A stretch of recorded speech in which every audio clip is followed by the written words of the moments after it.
வணக்கம். இந்திய சுதந்திர போராட்டம்னு சொன்னாலே நமக்கு பல விஷயங்கள் ஞாபகத்துக்கு வரும். ஆனா தமிழ்நாட்டுல அது எப்படி நடந்துச்சு?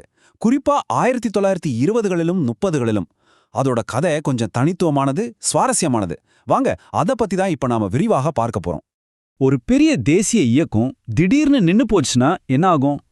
பொதுவா எல்லாம் முடிஞ்சுடுச்சுன்னு நினைப்போம் இல்லையா? ஆனா தமிழ்நாட்டை பொறுத்த வரைக்கும் அது ஒரு முடிவில்ல. அது ஒரு புது வகையான எதிர்ப்போட ஆரம்பமா இருந்துச்சு. சரி, நம்ம கதை 4 கட்டங்களா நகரப்போகுது. முதல்ல ஒரு பகுதி எப்படி ஒன்னா திரண்டுச்சு, அப்புறம் அடுத்த கட்டம் என்னன்னு பெரிய விவாதம் நடந்துச்சு, அதுக்கப்புறம் அரசியல் களமே மாறுச்சு, கடைசியா எதிர்ப்ப காட்ட புது புது சின்னங்கள் எப்படி உருவாச்சுன்னு பார்க்க போறோம். சரி, வாங்க முதல்ல ஆரம்பிக்கலாம். ஒத்துழையாமை இயக்கம் தமிழ்நாட்டுல எப்படி ஒரு பெரிய அலையை உருவாக்குச்சுன்னு பாப்போம். பாருங்க, தலைமையில இருந்தது யாரு? சி ராஜாஜி, ஈவே ராமசாமி மாதிரி பெரிய தலைவர்கள். ஆனா விஷயம் அதோட முடியல. ராஜாஜி முஸ்லிம் லீக்கோட யாக்குப் ஹசனோட ரொம்ப நெருக்கமா வேலை செஞ்சாரு. இதோட விளைவு எல்லா சமூகங்களும் ஒன்னு சேர்ந்து நிற்கும் அளவுக்கு ஒரு பரவலான ஒத்துழைப்பு உருவாச்சு. இதுதான் அந்த இயக்கத்தோட உண்மையான பலம்.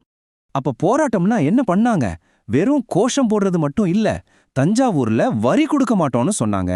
பள்ளிக்கூடம், கோர்ட்டு எல்லாத்தையும் புறக்கணிச்சாங்க. வெளிநாட்டு பொருட்களை வாங்க மாட்டோம்னு சொன்னாங்க. தொழிலாளர்கள் வேலை நிறுத்தம் பண்ணாங்க. முக்கியமா மதுவுக்கு எதிராக ஒரு பெரிய இயக்கமே நடந்துச்சு. கடைசியா வேல்ஸ் இளவரசர் வந்தப்போ கூட அதை புறக்கணிச்சாங்க. அதாவது போராட்டம் மக்களோட வாழ்க்கையோட ஒவ்வொரு பகுதியிலையும் இருந்துச்சு. ஆனா எல்லாமே நல்லா போயிட்டு இருந்தப்போ ஒரே ஒரு சம்பவம், ஒரே ஒரு நிகழ்வு முழு கதையே மாத்திடுச்சு. அதுதான் சௌரி சௌரா சம்பவம். அந்த வன்முறையில 22 காவலர்கள் கொல்லப்பட்டாங்க. அந்த ஒரு சம்பவத்தால 1922ல காந்திஜி அந்த இயக்கத்தையே வாபஸ் வாங்கிட்டாரு. அவ்வளவுதான். நாடு முழுக்க இருந்த அந்த வேகம் ஒரே நொடியில நின்னு போச்சு. சரி, இயக்கம் நின்னு போச்சு. இப்போ அடுத்து என்ன பண்றது? இந்த கேள்விதான் காங்கிரஸ் கட்சிக்குள்ளேயே ஒரு பெரிய பிளவை உண்டாக்கிச்சு. இந்த ஸ்லைடுல அந்த பிழைய நீங்க தெளிவா பார்க்கலாம். ஒரு பக்கம் ராஜாஜி மாதிரி தலைவர்கள் இருந்தாங்க. அவங்கள மாற்றம் விரும்பாதோர்னு சொன்னாங்க. அவங்க என்ன சொன்னாங்கன்னா, நாம தொடர்ந்து சட்டமன்றங்களை புறக்கணிக்கணும், வெளியிருந்து தான் அரசாங்கத்தை எதிர்க்கணும்னு சொன்னாங்க. இன்னொரு பக்கம் சீனிவாசனார், சத்யமூர்த்தி மாதிரி தலைவர்கள். இவங்கள சுயராஜ்யவாதிகள்னு சொன்னாங்க. அவங்க வியூகம் வேற. அவங்க சொன்னாங்க, இல்ல நாம தேர்தல்ல நின்னு சட்டமன்றத்துக்குள்ள போய் அங்கிருந்து அரசாங்கத்தை எதிர்க்கணும்னு. பாத்தீங்களா, இலக்கு ஒண்ணுதான், ஆனா பாதை 2. இந்த பிளவு அரசியலையே ஒரு புது போர்க்களமா மாத்திடுச்சு.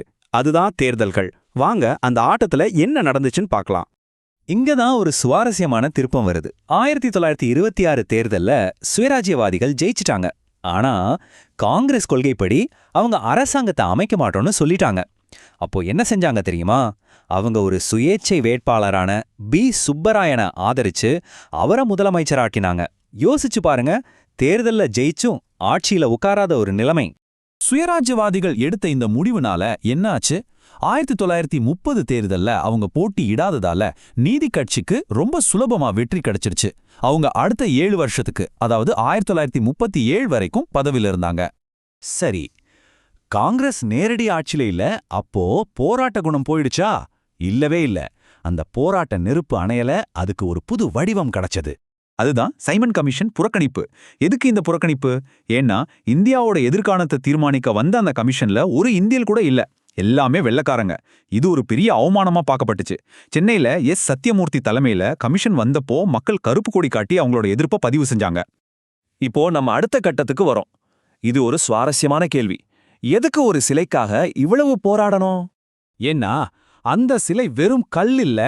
அது ஜேம்ஸ் நீல் என்பவரோட சிலை. யார் இந்த ஜேம்ஸ் நீல்?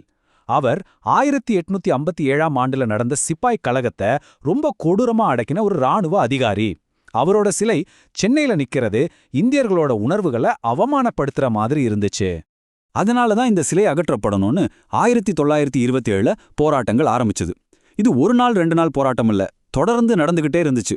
கடைசியா 10 வருஷம் கழிச்சு 1937ல ராஜாஜி தலைமையில காங்கிரஸ் ஆட்சிக்கு வந்தப்போதான் அந்த சிலை அங்கிருந்து அகற்றப்பட்டு மியூசியத்துக்கு கொண்டு போனாங்க.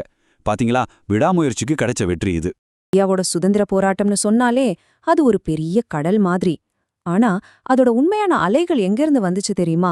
ஒவ்வொரு பகுதியிலிருந்தும் தான். இன்னைக்கு நம்ம தமிழ்நாட்டோட வீரமிக்க கதைகள் அந்த தேசிய போராட்டத்துக்கு எப்படி ஒரு புது உத்வேகத்தை கொடுத்துச்சிந்தா விரிவா பார்க்க போறோம். கத்தியின்றி ரத்தமின்றி யுத்தம் ஒன்று வருகுது. நாமக்கல் கவிஞரோட இந்த வரிகள் வெறும் கவிதை இல்லங்க, அது ஒரு போர் பிரகடனம். அஹிம்சை வழியில போராடுறதோட ஆழமான உணர்வ இது எவ்ளோ அழகா படம் பிடிச்சு காட்டுது பாருங்க. இதுதான் அந்த காலகட்டத்தோட ஆன்மாவாவே இருந்துச்சு. சரி, தேசிய அளவுல என்ன நடந்துச்சுன்னு பாப்போம். ஒரு பெரிய புயலே உருவாகிட்டு இருந்துச்சு.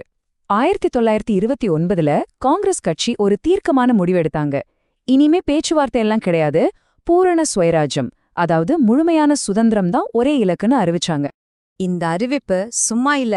ஒரு அமைதியான குளத்துல ஒரு கல்ல தூக்கி போட்டா எப்படி அலையலையா பரவுமோ அந்த மாதிரி நாடு முழுக்க சுதந்திர வேட்கைங்கிற அலைகள் பரவ ஆரம்பிச்சது. சொல்லப்போனா இதுதான் ஒரு பெரிய மாற்றத்துக்கான ஸ்டார்டிங் பாயிண்ட். காந்தியோட அந்த தேசிய அழைப்புக்கு தமிழ்நாடு என்ன பதில் கொடுத்துச்சு தெரியுமா? அதுதான் இந்த வேதாரண்யம் உப்பு சத்தியாகிரகம். இது வெறும் ஒரு போராட்டம் மட்டும் இல்ல, இது பிரிட்டிஷ் அரசுக்கு விடுத்த ஒரு சக்தி வாய்ந்த அறிக்கை. இந்த மாபெரும் போராட்டத்தோட திட்டத்தை பாருங்களேன். இது வெறும் ஒரு பயணம் இல்லைங்க, ஒரு தியாக யாத்திரை. 350 மைல் நடக்கிறதுனா சும்மாவா? அதுவும் 15 நாள்ல. யோசிச்சு பாருங்க, அவங்களோட மன உறுதி எந்த அளவுக்கு இருந்திருக்கணும். இன்னைக்கு நம்ம பாக்குற இந்த நினைவு சின்னம் வெறும் ஒரு கட்டிடம் இல்ல, அது அந்த வரலாற்று நிகழ்வோட உயிருள்ள சாட்சி. வரலாறு புத்தகத்துல மட்டும் இல்ல, அது நம்ம கூடவே வாழுதுங்கிறதுக்கு இது ஒரு பெரிய உதாரணம். இந்த யாத்திரையோட ஹீரோஸ் இவங்க தான். குறிப்பா ராஜாஜிய கைது செஞ்சதுக்கு அப்புறம் போராட்டம் இன்னும் சூடு பிடிச்சது. அது போராட்டத்துக்கு ஒரு புது நெருப்பே பத்த வச்சிடுச்சு. வேதாரண்யத்துல ஆரம்பிச்ச அந்த சின்ன பொறி தமிழ்நாட்டோட மூல முடுக்கெல்லாம் ஒரு காட்டுத்தீ மாதிரி பரவ ஆரம்பிச்சது. அந்த போராட்ட அலைகள் எப்படி மத்த மாவட்டங்களையும் உலுக்குச்சுன்னு பார்க்கலாம் வாங்க. சென்னையில போராட்டம் ஒரு போர்க்களமாவே மாறிடுச்சு. திருவல்லிக்கேணி தெருக்கள்ல ரத்தம் சிந்துச்சு, 3 உயிர்கள் பலியாச்சு. சுதந்திரம் சும்மா கிடைக்கல, அதுக்கு ரொம்ப பெரிய விலை கொடுக்கப்பட்டிருக்கு. இந்த இயக்கத்துக்கு 2 முக்கியமான முகங்கள் இருக்கு. ஒருத்தர் தன் தைரியத்தால வழிகாட்டினார், இன்னொருத்தர் தன் தியாகத்தால வரலாறு படைச்சார். இவங்க 2 பேருமே அந்த காலகட்டத்தோட உணர்வை நமக்கு அப்படியே கண்முன்னாடி கொண்டு வராங்க. ருக்மணி லக்ஷ்மிபதி இவங்க ஒரு புரட்சியோட தொடக்கம்னே சொல்லலாம். ஒரு முன்னோடியா நின்னு உப்பு சட்டத்தை மீறின முதல் பெண்மணியாகி ஆயிரக்கணக்கான பெண்களை சுதந்திர போராட்ட களத்துக்கு கூட்டிட்டு வந்தாங்க. அடுத்து நாம பார்க்க போறது திருப்பூர் குமரனோட தியாக கதை. அமைதியா நடந்த ஒரு ஊர்வலத்துல பிரிட்டிஷ் அரசோட வன்முறை வெறியாட்டம் எப்படி இருந்துச்சுன்னு பாருங்க. அவ்வளோ அடி உதைகளுக்கு நடுவுலையும் அவர் தன் கையில இருந்த தேசிய கொடிய கீழே விழவே விடல. அந்த ஒரு நொடில அவர் ஒரு சாதாரண மனுஷன் இல்ல, ஒரு லட்சியத்தோட சின்னமா மாறிட்டார். இந்த தியாகத்தை வரலாறு என்னைக்குமே மறக்காது. அன்னைக்கு அவர் காப்பாத்தினது வெறும் ஒரு துணியான கொடிய மட்டும் இல்ல, இந்த நாட்டோட மானத்தை.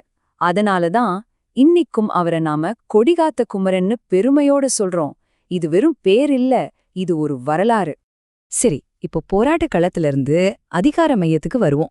1937ல முதல் முறையா காங்கிரஸ் அமைச்சரவை அமைச்சாங்க. அப்போ என்னெல்லாம் நடந்துச்சுன்னு பார்க்கலாம். ராஜாஜி ஆட்சிக்கு வந்ததும் மது விலக்கு மாதிரி நல்ல சீர்திருத்தங்களை கொண்டு வந்தார். ஆனா அதே சமயம் ஸ்கூல்ல ஹிந்தியா கட்டாயமாக்குனது ஒரு பெரிய புயலையே கிளப்பி விட்டுடுச்சு. இது ஒரு சுவாரஸ்யமான முரண்பாடு இல்லையா? ஹிந்தி திணிப்புக்கு எதிர்ப்பு எந்த அளவுக்கு பெருசா இருந்துச்சுன்னு தெரியணுமா? இந்த நம்பரை பாருங்க. 1200க்கும் மேற்பட்டவங்களை கைது பண்ணாங்க. இது ஒரு சின்ன போராட்டம் இல்ல, ஒரு மக்கள் எழுச்சி. கடைசியில 2வது உலகப் போர் வந்ததால காங்கிரஸ் மந்திரி சபை ராஜினாமா பண்ணுச்சு. அதோட ஹிந்தி திணிப்பு பிரச்சனையும் ஒரு முடிவுக்கு வந்துச்சு. ஆனா இந்த சம்பவம் ஒரு முக்கியமான விஷயத்த கத்துக் கொடுத்துச்சு. பிராந்திய மொழி கலாச்சாரத்தோட முக்கியத்துவத்தை யாராலையும் அவ்வளோ சுலபமா ஒதுக்கிட முடியாது.